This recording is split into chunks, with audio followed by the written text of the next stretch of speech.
Bem-vindo a mais uma edição do Think Tank. O Think Tank é um programa aqui do canal Acordo do Dinheiro, onde nós fazemos análise semanal daquilo que se passou no país, e não só, do ponto de vista económico e político. Ora, também como sabe, todas as semanas estão comigo o António Nogueira Leite, que hoje não está, estão o Filipe Pinto e também o Luís Mira Amaral. O Filipe Pinto hoje está muito longe, foi falar com o Sr. Orbán, estou a brincar, obviamente, está a dar aula na Universidade de Szeged, na Hungria, e vai estar connosco à distância. Mas eu vou começar pelo Luís Mira Amaral. Luís, tivemos, antes disso, quais é que são os temas desta semana? Olha, o apagão, as autárquicas e a crise em França. A crise em França, como sabem, é uma matéria que sistematicamente aparece aqui no canal. Já agora, antes de irmos ao programa, deixe-me recordar os apoios que nós temos para poder fazer os programas, a saber, apoios do canal, a Prozis, a Blucrau e, neste programa, ajuda à produção do Grupo Sem Disalidade. Luís, vamos começar pelo apagão. Esta semana a Enso, que não é nenhum regulador, mas é uma associação do setor, acabou por produzir mais um relatório sobre aquilo que se passou em abril. Não aponta diretamente culpados, mas nós percebemos o que é que está ali por trás daquilo. Olha bem, para que os nossos ouvintes percebam, a ENTSO é a European Network of Transmission Systems Operators. No fundo, é a Associação Europeia dos Operadores de Redes, que em Portugal tem a Rede Elétrica Nacional e em Espanha a Rede Elétrica Espanhola. São ambas associadas da ENTSO. E eu sempre esperei que a ENTSO conseguisse dizer uma coisa mais neutra que aquilo que o governo espanhol e a Rede Elétrica Espanhola, que é controlada pelo governo espanhol, diziam. Eu vou tentar, na linguagem mais simples possível, tratar de um assunto que é muito técnico e aqui vou-me socorrer da minha qualidade de engenheiro eletrotécnico das redes elétricas, que fui da EDP, em que simulava a rede ibérica em computador da EDP, portanto conheço razoavelmente o sistema.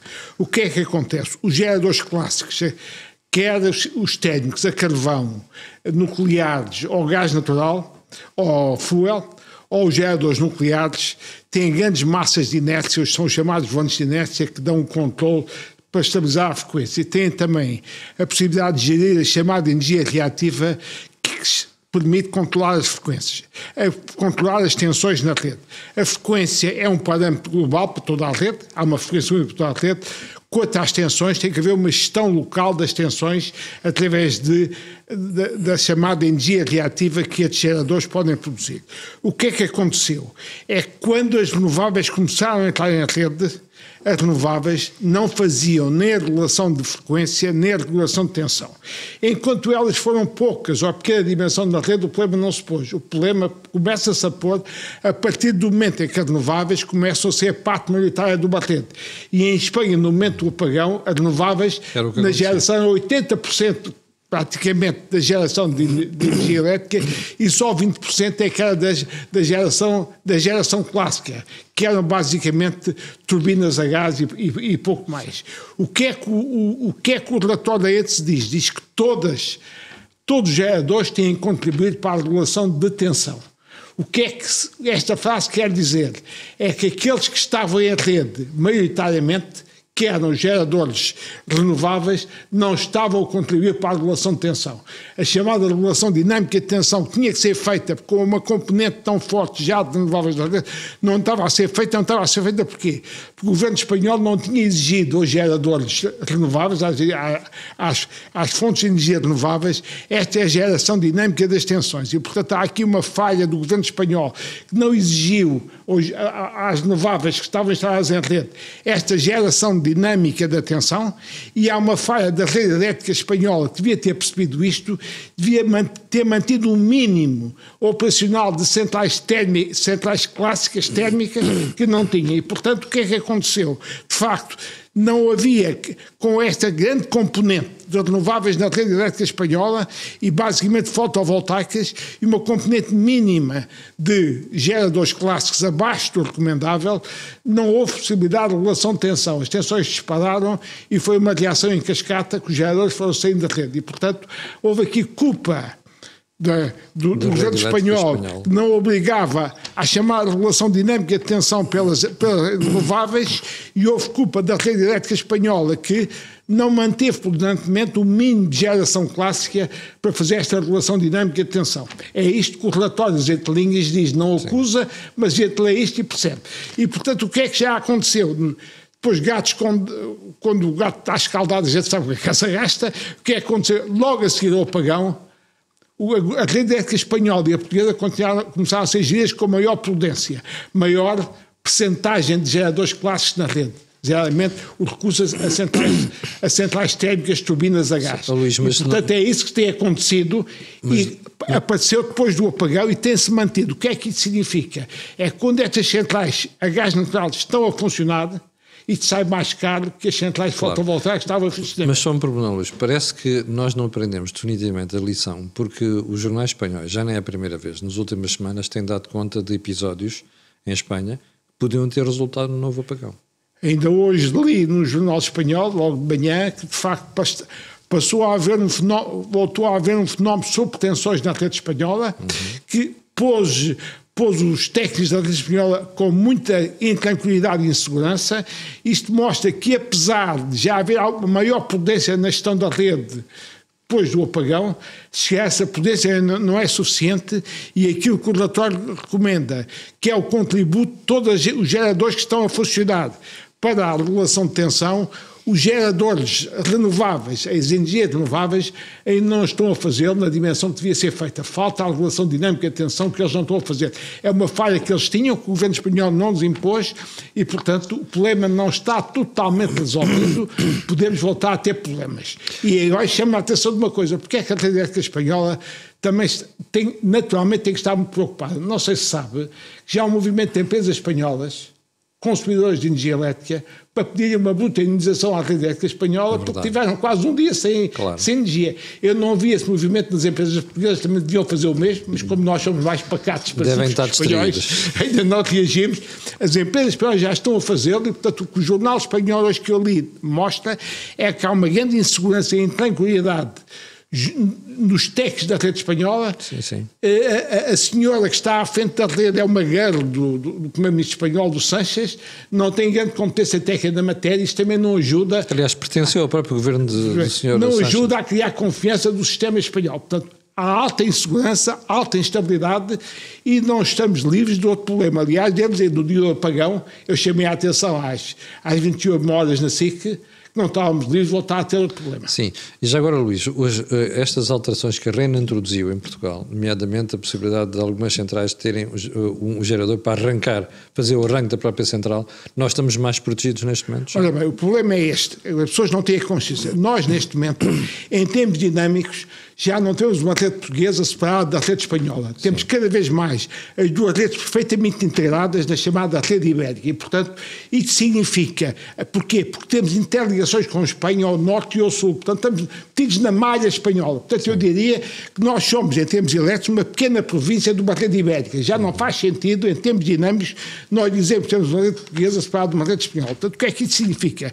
É que quando houver um problema na rede espanhola, como houve no dia 28 de abril, nós vamos ao fundo, não conseguimos sair a tempo de paralelo com a rede espanhola, a mandar carga ao mar para tentar salvar o barco. Portanto, é fatal e inevitável, mas tudo que é feito é bom e para o mal. A profunda interligação com a rede espanhola é benéfica para nós. Sim. Uma negociação destas tem a desvantagem de a gente não conseguir separar-se da rede espanhola e irmos ao fundo com a rede espanhola. E, portanto, se a gente for ao fundo com a rede espanhola, vai acontecer aquilo que se chama o market split. As duas redes são então desconectadas. Quando as duas redes estão desconectadas, depois o problema como é que vamos voltar a dar energia à rede portuguesa? Pois. E aí há duas soluções. É esperar que consiga fazer alguma interligação de novo com a Espanha, para a Espanha nos apoiar no arranque da rede portuguesa, mas temos que ter geradores em Portugal, o chamado equipamento Black Start. O que é que isso significa? Significa que estes geradores, repare, como é que um gerador normalmente entra em rede? Através dos serviços auxiliares vai buscar energia à rede, e os serviços auxiliares funcionam no motor de arranque para pôr os geradores a funcionar. Exato. Agora, compreende, se a rede está em baixo e não tem energia na rede, não temos... Não há motor de arranque. Não há motor de arranque. Portanto, tem que haver os chamados equipamentos Black Start, numa linguagem simples, são poderosos motores diesel, são postos a funcionar, arrancam de forma automática, vão dar energia aos serviços auxiliares, para os serviços auxiliares põem os geradores a funcionar. O que é que se ficou também por desleixo português? No momento do apagão só havia duas centrais com black start, sabe quais? Uma feita... O Pego? Como? O Pego? Uma feita no tempo do Dr. Salazar. Sim, que era cá em baixo. Castelo de Bode. Uma velha central que foi muito importante, já não é, e outra feita por mim, a central tapada do hotel, que foi feita Pego, logo com Black Start. Precisamente. As únicas centrais que tinham Black Start foi uma do tempo do Dr. Salazar e outra do meu tempo. Moral da história, depois de mim ninguém se preocupou com os Black Starts, andava tudo preocupado só com o CO2 e com a maximização das renováveis na rede, e portanto agora o que é que o Governo acordou? Que parte do famoso Plano Nacional de Energia e Clima, não dizer disto eram totalmente omissos sobre estas matérias.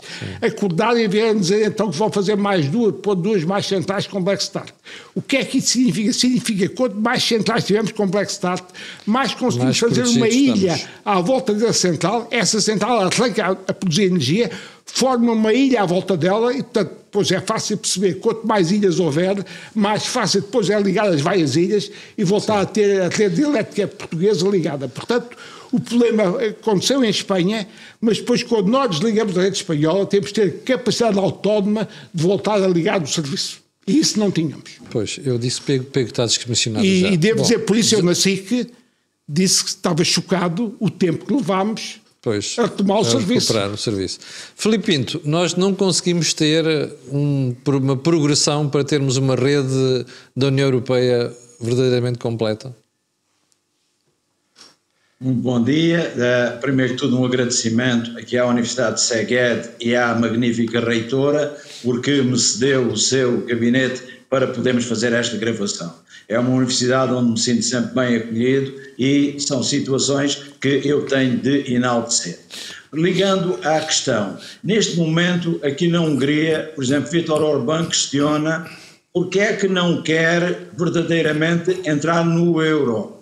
E diz que a União Europeia se está a desmembrar, Camilo.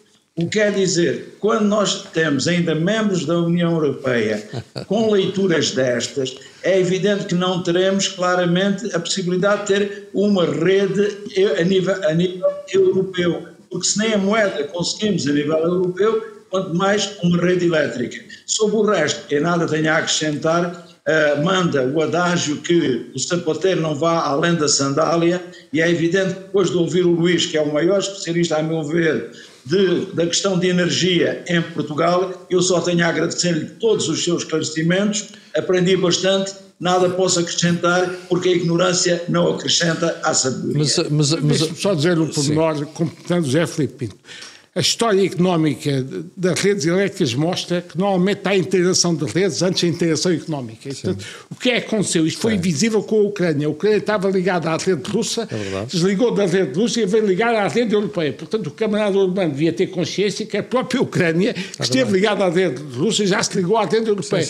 Isto o que é que sinaliza? É o tal contexto em que a integração elétrica vem antes da integração económica. Portanto, quando eu vi a Ucrânia ligada à rede europeia, e foi feita com a ajuda dos técnicos da são os tais que fizeram este relatório, eu concluí que é o sinal que a Ucrânia vai se integrar económica e financeiramente na Europa.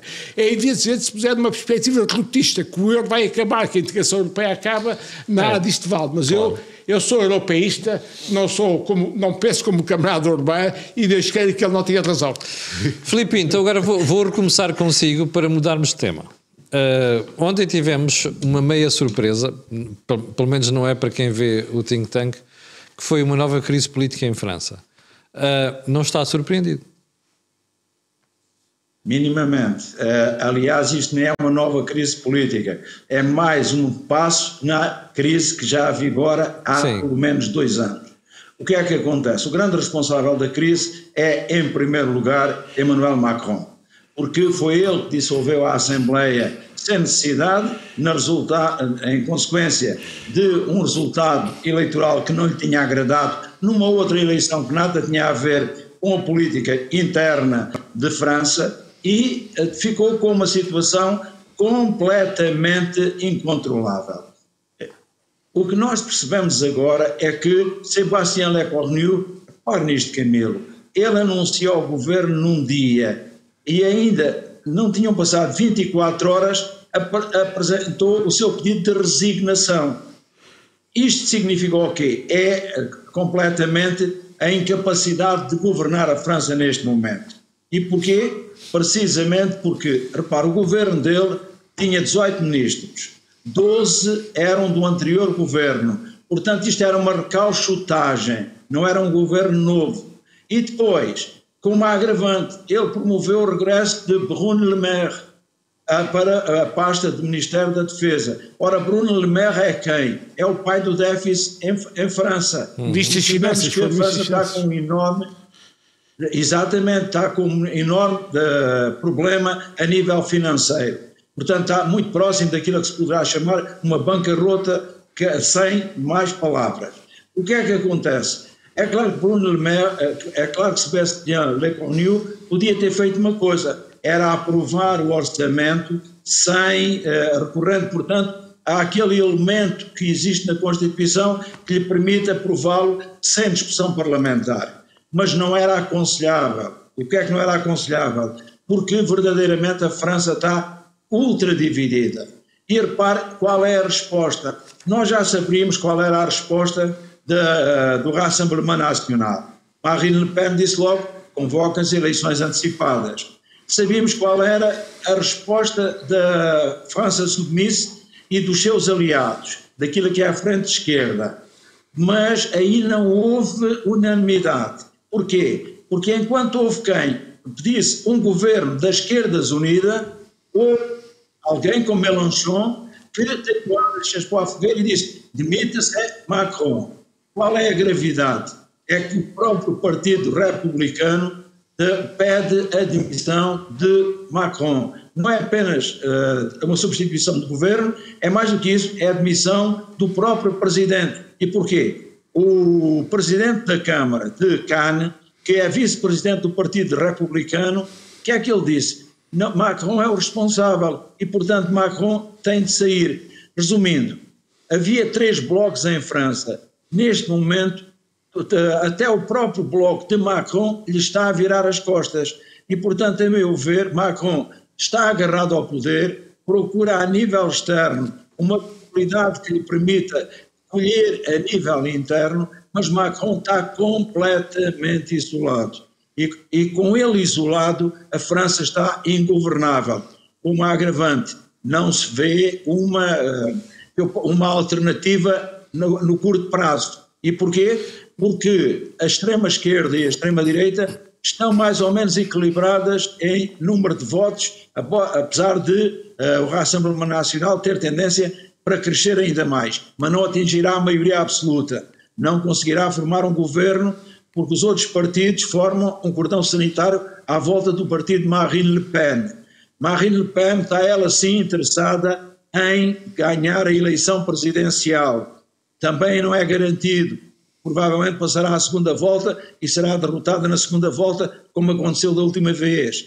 Portanto, a França neste momento é aquilo que eu chamo a melting pot em inglês. Mas nós temos aqui 2 hipóteses. Ou o Emmanuel Macron percebe que tem que se demitir, até porque há gente da própria área dele que está a pedir a demissão dele, ou então convoca eleições legislativas. Eu não estou a ver outra saída neste momento. Eu sei que quando o Filipe Pinto diz isto, há 2 blocos que se equivalem, que são a esquerda e a direita radical, e portanto pode não sair daqui nenhuma solução estável, mas uma coisa é certa, as eleições legislativas podiam ser uma saída neste momento para a situação, porque senão é inevitável a demissão do Presidente da República. Claramente, Camilo, e com uma agravante, repare, Marine Le Pen, porque é que ela não pede a demissão de Macron? Marine Le Pen pede apenas as eleições legislativas antecipadas. Porquê? Porque ela entende que há aqui 2 campanhas diferentes. Sim. Uma é fazer do Rassemblement National o maior partido francês, e isso se faz através das legislativas.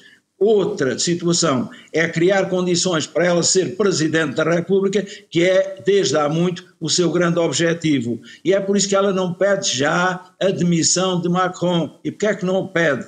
Porque interessa-lhe queimar Macron em um brando. Interessa-lhe, portanto, ainda dilapidar mais a imagem dele e mostrar que não há alternativa nenhuma para a presidência a não ser ela. E por isso ela precisaria de eleições legislativas antecipadas e do Rassemblement Nacional ganhar, portanto, essas eleições.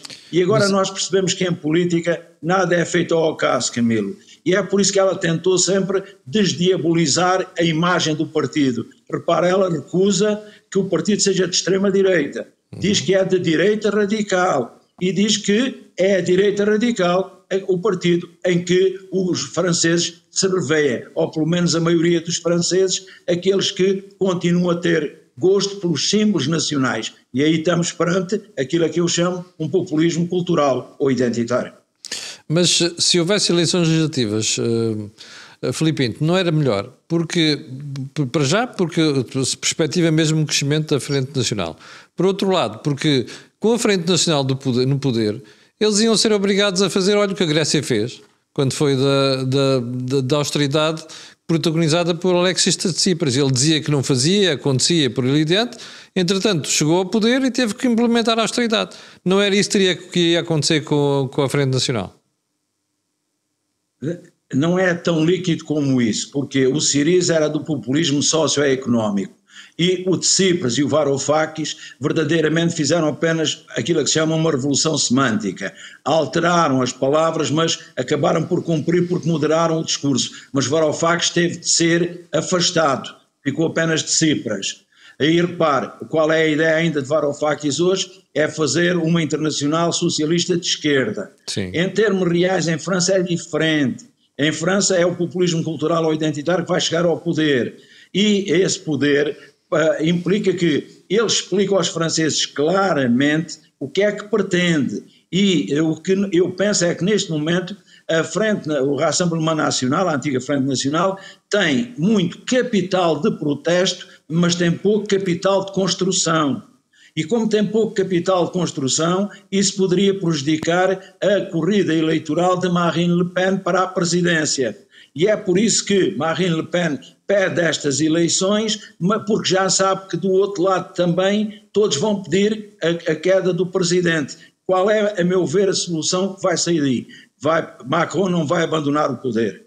E como Macron não vai abandonar o poder, vai convocar eleições legislativas antecipadas, esperando que o resultado seja favorável. Vai ser muito difícil isso. Então vai ter de conviver com um governo de direita radical. E aí vamos assistir à continuação da crise por outros meios.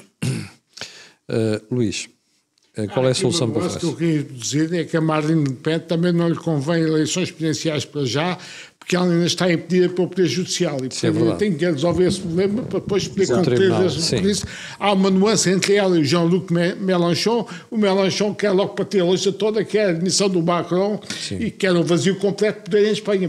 Em França ficámos sem Presidente da República nem governo. Tínhamos de fazer 2 eleições para a presidência legislativa. Portanto, ela tem esta nuance, quer legislativas, à espera que consiga resolver o seu problema judicial para depois poder haver eleições presidenciais para concorrer. Agora, não vejo que Macron possa insistir na mesma solução governativa de um primeiro-ministro do seu partido ao centro. Reparem, ele vai em 6 países bonitos: Eduardo Philippe, Elisabeth Borne, Gabriel Attal, Michel Barnier, François Bayrou e agora Sébastien Lecornu. E aquele que era o seu homem de confiança, eram 2, Gabriel Attal e Sébastien Lecornu, que eram o seu partido e homens de confiança, hoje em dia estão piores que estragados com o Macron. Portanto, ele não consegue arranjar uma nova solução no seio do seu movimento. Eu acho que a hipótese mais provável é ir para eleições legislativas. Ele vai ter que ensaiar um esquema de coabitação que até o Gansenien de Mitterrand teve depois de acomodar com o Partido Gaullista francês. O Macron é que até hoje errou a convocar aquelas eleições parlamentares antecipadas, na sequência do Parlamento Europeu, que não era propriamente uma eleição de política interna que pusesse em causa a solução que existia, e depois não quis arranjar um primeiro-ministro que não fosse a sua cor política, portanto nunca quis fazer a coabitação, mas eu estou convencido que desta vez tem que ir para eleições legislativas, porque ele não se vai demitir. E quem governa é a direita radical? E, portanto, acho que há uma alta probabilidade da direita radical vir a governar. E, portanto, ele fará uma coabitação com a direita radical e é evidente que a direita radical pode não ter maioria, agora vai depender do partido dele e dos republicanos, do antigo partido gaulista, se vão viabilizar a solução da direita radical. O problema inverte-se agora, a direita radical quer formar governo, ou quer proposta a formar governo, a meu ver, e vamos a ver se o líder republicano e o movimento do Macron deixam passar esta solução, mas eu acho que é a hipótese mais possível, mais realista neste momento. Filipe Pinto, vamos mudar de assunto, de tema. Só mais uma coisinha. Em termos reais, o Le Cornu disse que o governo dele fracassou porque havia excesso de egos e falta de humildade. Eu acrescentaria um elemento.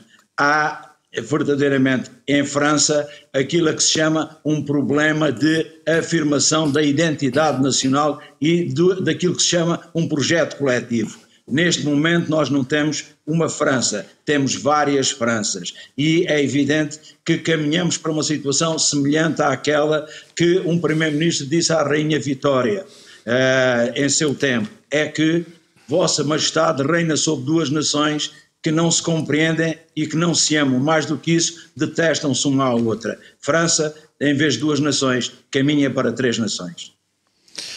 Filipinho, como dizia, vamos mudar de assunto porque precisamos dar um salto ao Médio Oriente e tentar perceber duas coisas. Primeiro, como é que estão a ocorrer as negociações para termos paz em Gaza, entre Hamas e Israel, e por outro lado, perceber se o plano de Trump tem mesmo hipótese de triunfar. Em primeiro lugar, eu acho que em vez de me colocar a questão a mim, Camilo, devia colocar a Mariana Mortágua e a flotilha, porque provavelmente eles é que têm a solução para esse problema. Esta flotilha que, depois da Armada Invencível, em que, curiosamente, também entraram barcos portugueses, nós tivemos o fracasso da flotilha mediática. E a flotilha mediática que englobava 4 portugueses, um dos quais foi perfeitamente descartado, ignorado, outro praticamente isolado, a atriz Sofia Aparício, uma figura de terceira linha, e evidentemente o protagonismo para quem? Para Mariana Mortágua, para o Bloco de Esquerda, para quê? Ela que colocou o partido dela à beira do naufrágio, está neste momento a tentar de recuperar desse naufrágio através de uma flotilha. Em termos reais, só me incomoda é toda a proteção que a comunicação social deu a esta flotilha. Curiosamente, aqui na Hungria fala-se muito da questão da paz, a questão que o Camilo me colocou e a qual eu irei já responder, e fala-se muito pouco da flotilha. Porquê? Porque se entende que aquilo não é uma flotilha humanitária, aquilo é um projeto político de quem verdadeiramente está numa época de naufrágio. É uma jogada mediática. Em relação ao plano de Trump. Só. Exatamente. Só. Em relação ao plano de Trump. É um plano feito de 2 planos, Camilo, e esse é que é um problema grave. Porquê? O plano que Trump apresentou a Netanyahu não é o mesmo plano que o Trump apresentou aos líderes árabes. E isto mostra o quê? Que Trump verdadeiramente também é alguém que navega de acordo com os seus interesses. E então ele quer à viva força ganhar o Prémio Nobel da Paz. Ele precisa que haja uma declaração de fim do conflito em Gaza. E então utiliza 2 instrumentos diferentes. Isso não é possível. E mesmo em qualquer um deles há muitas pontas soltas. Não se fala no Estado palestiniano, não se explica como é que é o calendário de afastamento das forças israelitas de Gaza. Não se explica claramente como é que é feito o governo da transição. Também há muitos elementos que continuam muito vagos, para não dizer imprecisos, ou totalmente inexistentes. O que é que nós desejaríamos? No campo dos wishful thinkings, gostaríamos de ver o conflito terminado e a situação humanitária que é catastrófica resolvida. Agora, nós falamos apenas no Hamas. Cuidado, porque o Hamas disse que vai libertar todos os reféns. Eu tenho muitas dúvidas por uma coisa simples, é que eu não tenho a certeza que todos os reféns estejam nas mãos do Hamas. Porquê? Porque o Hamas faz agora 2 anos, fez o 7 de outubro em conjunto com outros movimentos, designadamente com a Jihad Islâmica Palestiniana. E a Jihad Islâmica Palestiniana também tinha, e eu penso que ainda tem, em seu poder alguns destes reféns. Não sei se os vivos, se apenas os corpos dos que entretanto morreram, não sei. E depois há um elemento fundamental. O Hamas é uma derivação da Irmandade Muçulmana. A Irmandade Muçulmana, tal qual como a Jihad Islâmica Palestiniana. A Irmandade Palestiniana foi expulsa do Egito, pelo atual governo do Egito. Foi recusada a sua participação em vários dos países vizinhos, designadamente a Jordânia. E agora, o que é que acontece? Os membros da parte armada do Hamas, que não estão interessados em renderem-se, em termos reais, em porem as armas, diz que se lhe arranja um caminho para saírem de Gaza. E vão para onde? Quem é que os quer? É que os países vizinhos sabem qual é a sua origem e não querem espalhar o terrorismo interno dentro dos seus países. Por isso os expulsaram de lá. E por isso mesmo eu penso que este plano ainda não terá pernas para andar. Há muitas pontas soltas. E eu penso claramente que Trump é Trump a ser Trump, que é alguém que diz o quê? Resolve tudo em 24 horas, dá prazos para tudo e mais alguma coisa, apresenta a sua solução como a melhor de todas. Nós ainda não sabemos qual é efetivamente a situação e há um dado muito importante, Camilo e Luís. Ele fala em Tony Blair. Tony Blair foi primeiro-ministro britânico. Todos nós sabemos que os britânicos, o Reino Unido, não é bem visto nem por palestinianos, nem por árabes e mesmo por israelita, devido à forma como aconteceu o mandato britânico daquela região. E por isso mesmo é visto quase como que uma provocação por parte de ambas as partes. Dito de uma forma mais simples, sob o ponto de vista humanitário, eu desejaria ao fim do conflito. Sob o ponto de vista de cientista político, eu tenho grandes dúvidas que estejam reunidas as condições para esse fim desse conflito. E acha que isto é mais uma jogada para se tentar chegar ao Prémio Nobel da Paz? Claramente, e é por isso mesmo, repare, hoje é o 7 de outubro, era importante que no 7 de outubro, 2 anos depois, houvesse uma resposta. A resposta veio na véspera, o Hamas disse que aceitava negociar e aceitava libertar, mas há tudo o resto para resolver. E o que é que acontece? Este conflito é um conflito intemporal e é um conflito que vai permanecer. O importante era resolvermos o elemento humanitário e é isso que não estamos a resolver. E atenção, tenho grandes dúvidas que Israel queira resolver o elemento humanitário, mas tenho ainda mais dúvidas que o Hamas esteja interessado nessa resolução. O Hamas está a usar a população de Gaza como escudos humanos. E verdadeiramente esta população está duplamente refém. Refém de quem se diz defendê-la e refém de quem diz que lhe quer criar um novo futuro. Em termos reais, eu penso que é uma situação calamitosa, temos de olhar para ela, mas não no sentido daquelas flotilhas que nada mais são do que barcos destinados ao naufrágio. Luís, flotilha foi um falhanço do ponto de vista durante aquelas semanas todas em que as pessoas estiveram fora. Ao chegarmos a Portugal foi aquilo que foi o folclore habitual. Ficou provado que isto era uma jogada meramente mediática. Mas eu nunca tive dúvidas disso desde o primeiro momento. Achei que isto, do ponto de vista operacional e de ajudar, ajuda humanitária aos palestinianos, não ia dar nada. Repare, se fosse para fazer ajuda humanitária, eles não podem utilizar um porto de Gaza, que é o único que existe, porque está ocupado com refugiados e com toda aquela gente deslocada, não está operacional. A ajuda tinha que ser entregue no Egito, para o Egito depois para os canais habituais e entrar na Palestina. Nada disto foi feito. Portanto, isto era uma jogada mediática para consumo interno doméstico português. E, portanto, foi isso que se aconteceu. Foi tudo previsível. Nós sabíamos, toda a gente sabia que a flotilha chegando ao pé de Gaza ia ser interceptado por marinha israelita. Eles iam ser tirados dos barcos e levados para Israel e depois devolvidos aos países de origem. Tudo isto era previsível, foi isto que aconteceu. E depois, em Portugal, o que a gente verificou é que a Mariana Mortágua e o Bloco de Esquerda são maioritários nas televisões portuguesas. No povo português só tiveram direito a um deputado, mas nas televisões portuguesas são completamente maioritários. E deu-se um show-off mediático espantoso. Como é que explica isso?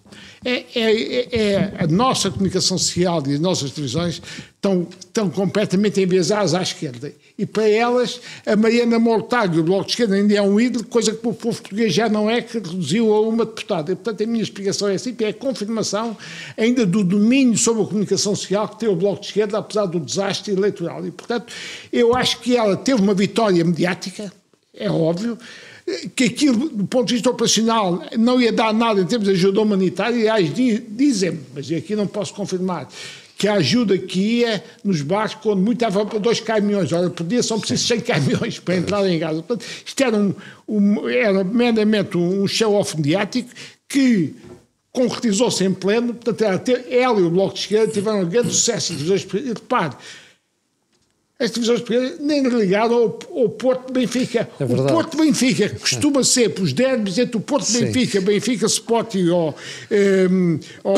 Sporting Porto, que têm sempre, a meu ver, embora eu goste de futebol, uma atenção também excessiva. Desta vez não tiveram nenhuma atenção, foi tudo ocupado por esta Mariana Mortágua e dos outros. Portanto, ela, em termos mediáticos, teve um grande sucesso. Tudo isto era previsível, tudo isto eu esperava. Talvez não esperasse tão grande impacto mediático e tão grande cobertura das televisões ao atirar em Lisboa.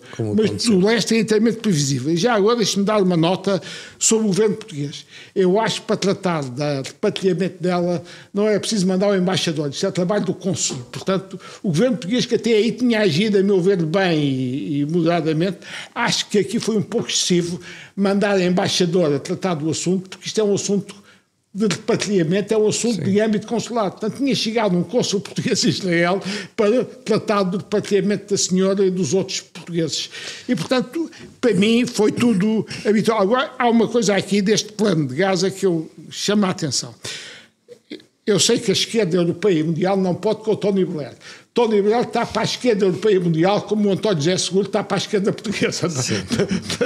É um pouco parecido, não gostam dele. Mas não se esqueçam que Tony Blair teve skills para resolver o Kosovo. Foi muito importante no Kosovo. Portanto, Tony Blair... E Irlanda do Norte? E Irlanda do Norte. Tem skills, já foi provado. Ele percebe daquilo. Foi um grande primeiro-ministro inglês, conseguiu 3 maiorias para o Partido Trabalhista, coisa que se esquecem. Claro que a esquerda não gosta dele, como também aqui não gosta do António José Seguro, da esquerda portuguesa. Tony Blair teve essa capacidade, tem skills provados para resolver conflitos destes. Portanto, eu acho que ele foi bem escolhido para uma tentativa destas.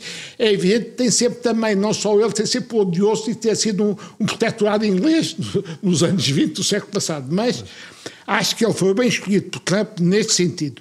E há uma série de coisas do plano de Trump que já é a recuperação de coisas do passado. Depois há uns elementos novos que ele mete, mas como eu já disse aqui, há uma coisa que o plano de Trump, a meu ver, é positiva. É pôr os países árabes moderados a bordo na tentativa de resolvermos o conflito. Eu também posso comungar do ceticismo do Zé Filipe Pinto, no sentido de ainda não ser este que resolve, mas eu acho, em todo caso, mesmo que não venha a resolver, já deu algum contributo para tentarmos ver alguma luz ao fundo do túnel. Luís, e acha que isto não tem nada a ver com a campanha mediática do Sr. Trump para conseguir o Prémio Nobel da Paz? Não sejamos ingênuos, o homem não é santo, também tem o seu jogo de cartas marcado, obviamente que tem, ele não faz isto. Acha que o Trump está muito preocupado com o reféns, com a guerra, com as populações em situação difícil? Eu, se calhar, estou um bocadinho mais preocupado que o Sr. Trump, então também não sou um santo. Portanto, eu acho que ele não tem a minha preocupação nisto. É uma jogada mediática dele para o Prémio Nobel da Paz. E há um precedente perigoso, embora repare que o Obama, no início do mandato, recebeu um Prémio Nobel da Paz. há alguns que criticaram não pelo Obama, mas acharam que era precipitado um presidente no início do mandato, sem saber ainda das ações bélicas posteriores que ia tomar, ter logo tido o Nobel da Paz. Portanto, eu acho que o Trump está a jogar no mesmo cenário, tentar no início de mandato ter um número deles para ter o Prémio Nobel da Paz, como o Obama já teve. E isto, para mim, é uma grande motivação de Trump. Em todo caso, ele a pôr os países árabes a bordo e mostrar finalmente algum comando sobre o Netanyahu, para mim é positivo. Como eu já disse aqui, repito, eu respeito muito Israel, respeito muito o povo judeu, mas não aceito que o Ocidente esteja na mão da extrema-direita israelita, que é igual, como disse aqui o António Guerreiro no último dia, para mim é igual ao Hamas. Quem visita o Muro das Lamentações e vê aqueles tipos fanáticos encostados ao muro, conclui que tem o mesmo fanatismo religioso dos tipos do outro lado do Hamas. A única segurança para nós é que eles não têm o ritmo de crescimento demográfico que têm os tipos do outro lado, mas também não são flor que se cheira. Filipe Pinto, autárquicas, estamos na reta... Só acrescentar? Sim. Estou sempre a incomodá-lo, mas é só para completar e dizer que subscrevo tudo o que o Luís disse. Em termos reais, há um dado, Luís, que nos explica claramente a motivação de Trump. Sendo verdade tudo o que disse sobre Obama e não merecer um prémio que verdadeiramente nada tinha feito para justificar, em termos reais, o que é que diz agora Donald Trump? Se não me atribuir o prémio Nobel a mim, não é uma ofensa para mim, é para os Estados Unidos. Sim. E esta questão mostra claramente a resposta de qual é a motivação que o leva. Em termos reais, é neste mundo de múltiplas ordens colocar-se os Estados Unidos e, evidentemente, ele, que é o presidente, no topo do mundo, a casa no topo da colina. Filipe Pinto, antes de irmos às autárquicas, deixe-me só pegar num dado fornecido do New York Times de ontem. O jornal publicou uma fotografia de um mapa do leste da China e a ilha de Taiwan. Isto explicou, com desenhos, onde é que estão as baterias de mísseis que a China está a instalar a cerca de 300 km da ilha de Taiwan. Pergunta: vamos ter uma invasão da ilha mais dia menos dia? Ou isto é mais uma forma de pressão para forçar a reunificação? Há vários anos eu expliquei que a invasão russa da Ucrânia era o tubo de ensaio de Pequim para a invasão de Taiwan. O que lhe interessava saber é se justificava a invasão ou usar o sharp power para conseguir uma unificação mais pacífica. Neste momento, eles estão divididos. Então, eles, quando eu digo eles, é a administração de Xi Jinping. E está dividida dizendo: esta China única tem de se reunificar. Em termos reais, está a ver o preço que está a custar à Rússia e provavelmente não irá invadir, irá trabalhar por dentro da sociedade de Taiwan, no sentido de quê? De fazer uma reunificação mais pacífica, afastando grande parte da população de Taiwan dos ideais autonomistas e independentistas. E nós sabemos que a China é muito paciente nisso. Portanto, aquilo foi a invasão russa da Ucrânia, como eu disse, foi o tubo de ensaio. Agora estamos a analisar os resultados. Foram mais difíceis do que Putin previa. Exigiram um esforço humano e um esforço financeiro superior àquilo que era previsível. E Xi Jinping não está interessado em pagar um preço tão alto. Então vai pela ameaça e ao mesmo tempo vai fazer o sharp power interno, tentando provar o quê? Que é do interesse de Taiwan regressar à mãe China. E porquê? Porque só há uma China. Filipe, então as autárquicas, estamos na reta final, é a última semana, saem sondagens para todos os gostos, mas uma coisa é certa, em Lisboa e Porto as sondagens continuam a dar um empate técnico entre a AD e o Partido Socialista. Pergunta: esta radicalização que assistimos esta semana já, nos últimos dias, tem a ver com isso? Tem a ver com isso e mais do que isso, Camilo. Em termos reais, não é apenas no caso de Lisboa a situação daquele que eu chamo o elevador da desgraça. É mais do que isso, é aquilo que se chama, portanto, esta flotilha mediática que tem um peso também muito negativo para a AD. Porquê? Porque, em termos reais, há 2 acontecimentos que vão marcar também estas eleições, ainda que de forma indireta. Um é a passagem dos caças norte-americanos pela base das Lajes, que fragilizaram a posição do Ministro dos Negócios Estrangeiros, apesar de ele ter sido muito comedido na sua análise e de ter sido muito prudente. Paulo Rangel, que é conhecido por ser muito impetuoso, está a aprender a dominar essa impetuosidade e teve uma atitude de muita calma. Mas a seguir temos a questão da flotilha e as palavras de Nuno Melo. E repare, é preciso não conhecer o que é um partido populista para ter este tipo de atitude, porque a capacidade de vitimização de um partido populista é enorme e isso vai colher junto de parte do eleitorado indefeso. E eu penso que o PSD poderá vir a sofrer consequências negativas, tanto do episódio das Lajes, mas sobretudo das palavras de Nuno Melo.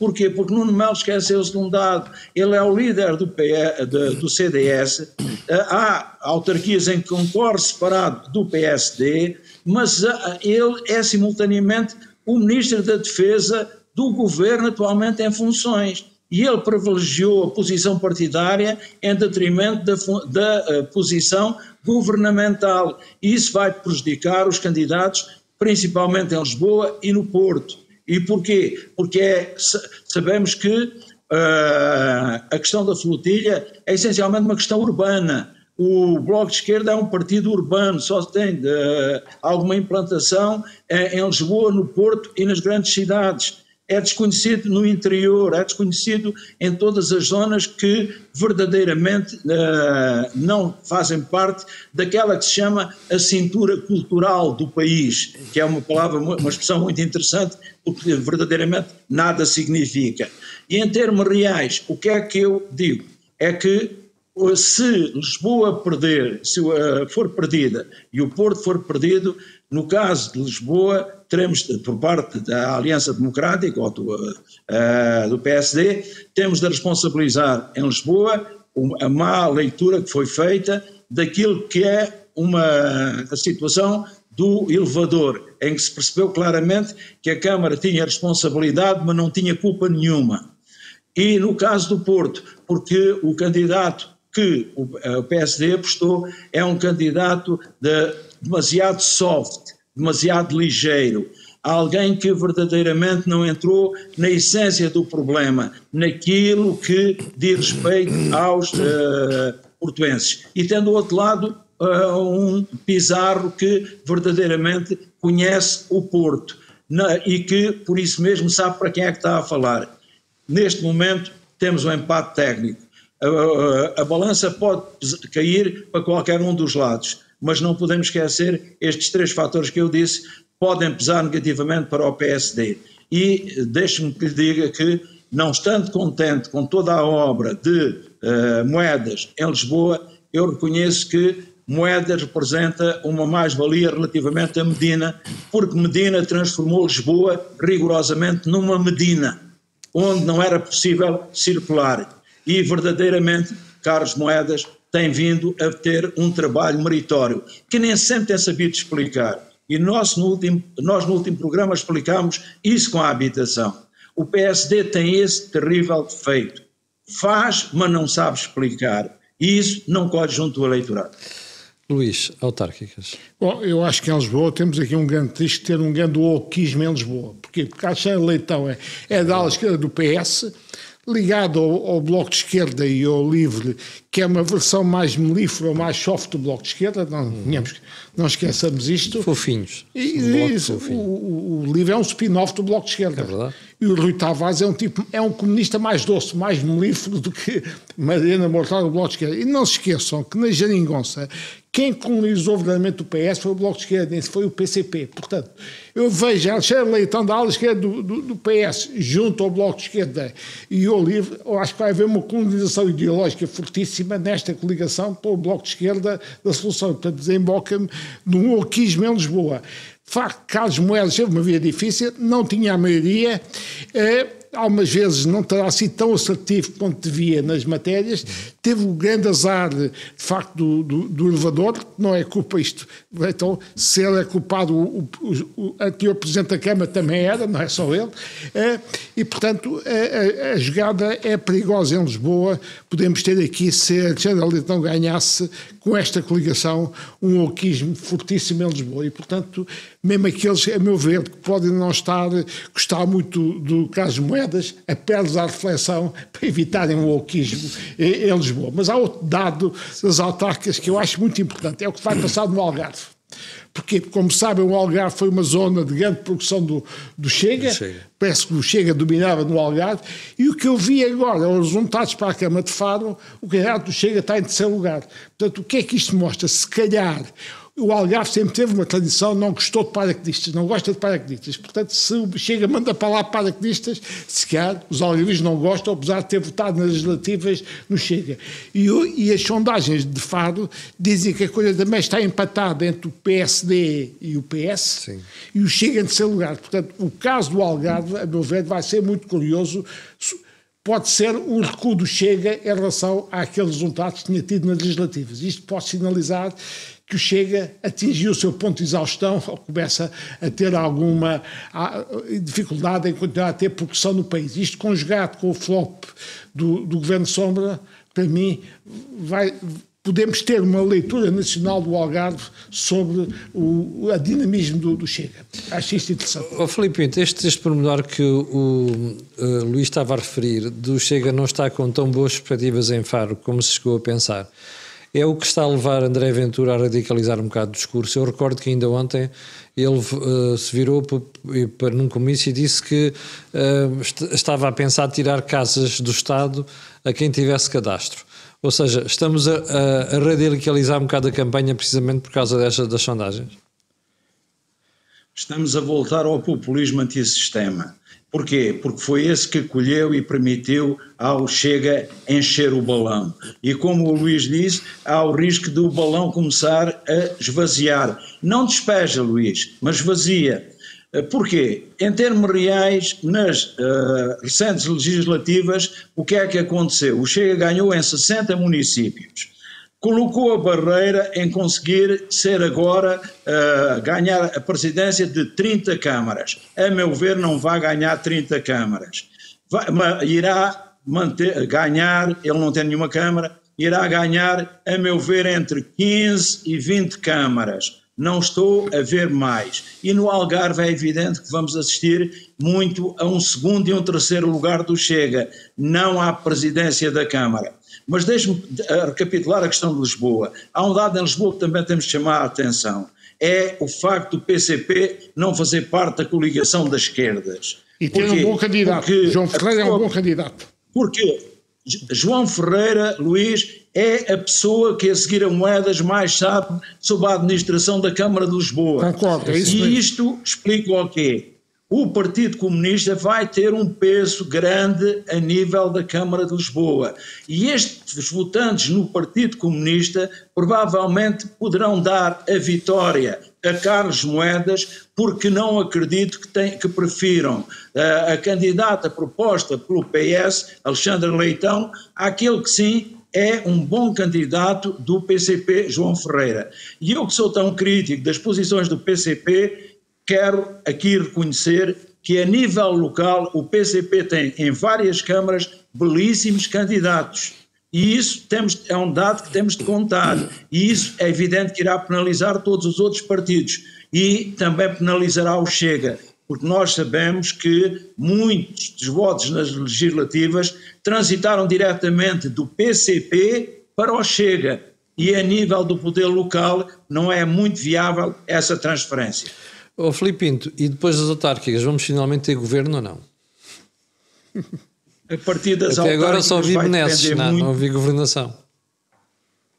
Pois, vamos ver se o governo aprende a ter tento na língua. O que é tento na língua? É Luís Montenegro dizer aos seus ministros que não podem ter, cada vez que veem um microfone à sua frente, estados de alma. Não podem ter cada vez que lhe é colocada a comunicação social à sua volta, reagirem esquecendo que são membros de um governo. Um governo é uma equipa, tem de haver solidariedade.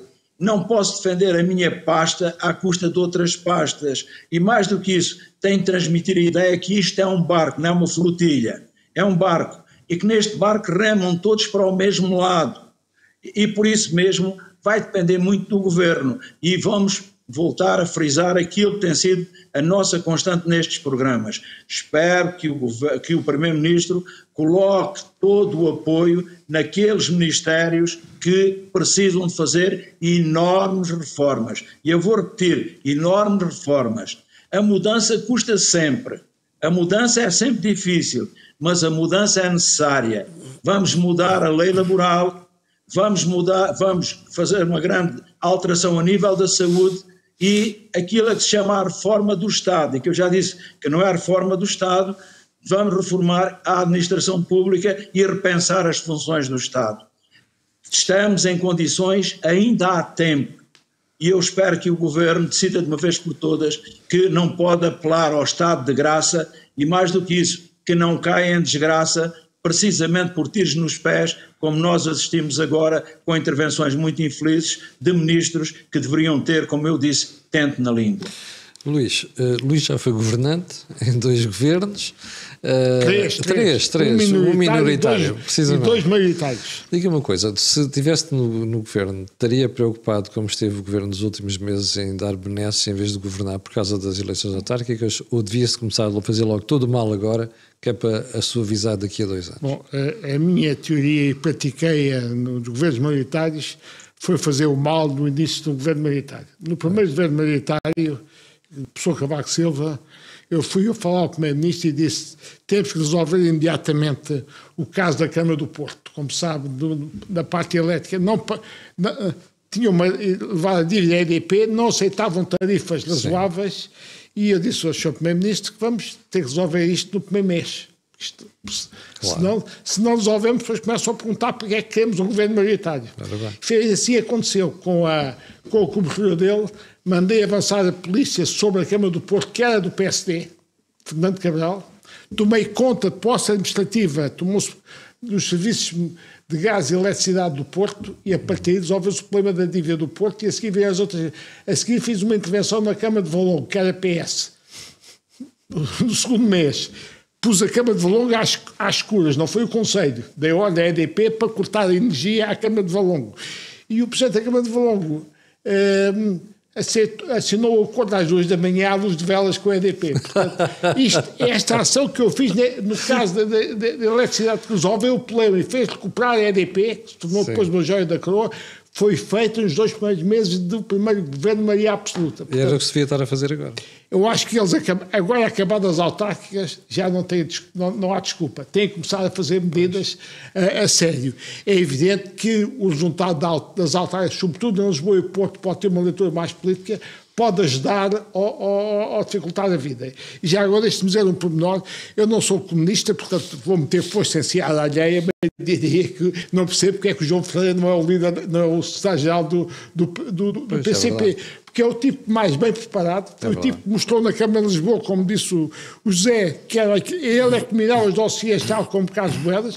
A Alexandre Leitão não domina, portanto, se eu fosse de esquerda em Lisboa, votaria tecnocraticamente no João Ferreira, não na Alexandre Leitão, e acho que ele é o tipo mais bem preparado, e tem imagem, e tem boa imagem, para se vender, e portanto, agora, o que eu concluo é que o PCP quer só operários ou funcionários como secretários-gerais. E, portanto, o João Ferreira está condenado, mas a mim, metendo força em seara alheia, eu diria que eu estou a fazer aqui a mesma coisa que o Mário Soares, quando dizia que devia ser escolhido Papa. Estou a meter força em seara alheia. Estou a entrar numa região que não é minha. Mas acho que o João Ferreira é o elogio que lhe faço. E, como diz o Zé, o PCP tem tido bons candidatos, muitas vezes a nível local. A gente pode não gostar, e eu não gosto, discordo totalmente deles, mas tenho que reconhecer o mérito individual de alguns dos membros do PCP. Sim. Bom, chegámos ao final do programa de hoje, não tivemos connosco António Nogueira Leite. Só um elemento, Camilo, Posso só dizer uma coisinha? Sim, afinal de contas, o que o Luís está a aconselhar o governo é a ler outra vez o Príncipe de Maquiavel. É que Maquiavel ensinou o príncipe a que o mal deve fazer-se todo de uma vez, e o bem aos poucos e poucos para saber melhor. Mas desculpem, eu em termos governativos recomendaria a todos os governantes que não leiam só o Evangelho, leiam sobretudo o Príncipe de Maquiavel. Bom, chegamos ao final do programa desta semana. Para a semana já teremos António Nogueira Leite. Quero agradecer ao Luís e também ao José Filipe Pinto, que teve a amabilidade de nos acompanhar de tão longe. Quero recordar também que voltaremos na próxima terça-feira, e antes de irmos embora, lembrar que o canal tem várias parcerias, entre as quais, e sobretudo, a Prozis, a Blucrau, e ajuda à produção neste programa do Grupo Sendizalidade. Fique bem, como disse, voltamos na próxima terça-feira, mas eu e você temos encontro marcado amanhã às 8 da manhã. Muito obrigado. Bom estadia.